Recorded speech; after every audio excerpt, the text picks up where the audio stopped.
আসসালামু আলাইকুম, সবাই কেমন আছেন? আলহামদুলিল্লাহ, আমরা আছি ভালো। সবাই ড্রাইভার ভাই ভাই সবাই ভালো আছি, কিন্তু তেমন একটা ভালো নাই।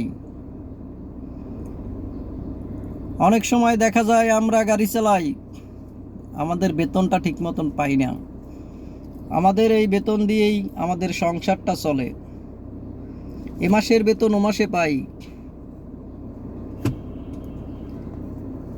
তারপরে আমাদের দুপুরের খানা দানা যে 100 টাকা 200 টাকা খোরাকি, ওটাও অনেক বসেরা দিতে চায় না। তখন আমাদের না খেয়ে গাড়ির ভিতরেই বসে থাকতে হয়, পেটের ক্ষুধা নিয়ে গাড়ি চালাতে হয়।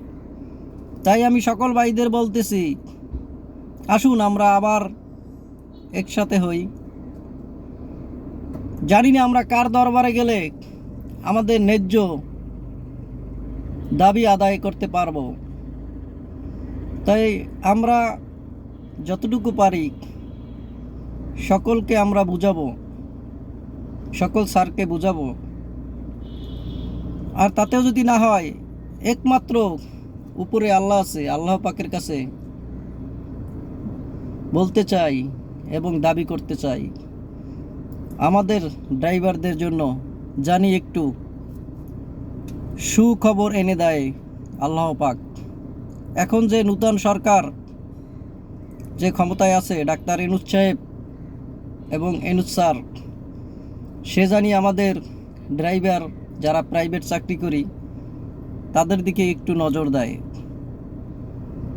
সব দিকেই তো ভাই এবং চাচা মেয়া বলুন এবং ডাক্তার ইউনূস স্যার, কেউ ছেলে কেউ মেয়ে, তার কেউ আত্মীয় স্বজন থাকতে পারে ড্রাইভার, বা আমরা বাংলাদেশের সবাই তার এখন সন্তান।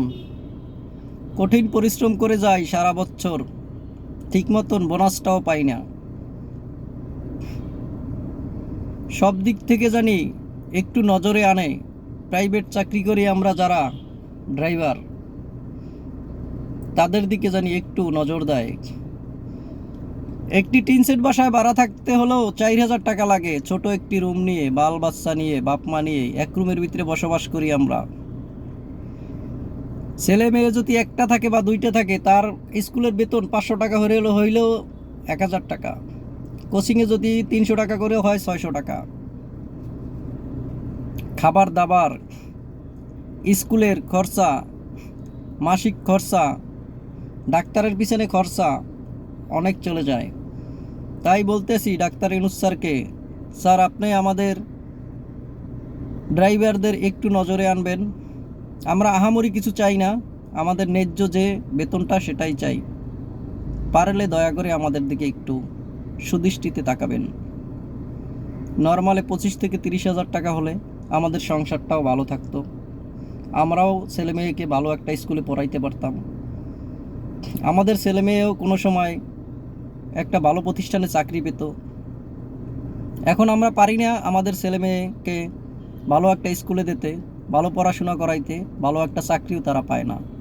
তাই আপনার কাছে আমার বিনীত অনুরোধ, আমাদের প্রাইভেট সেক্টরে একটু তাকাবেন। আল্লাহ হাফেজ।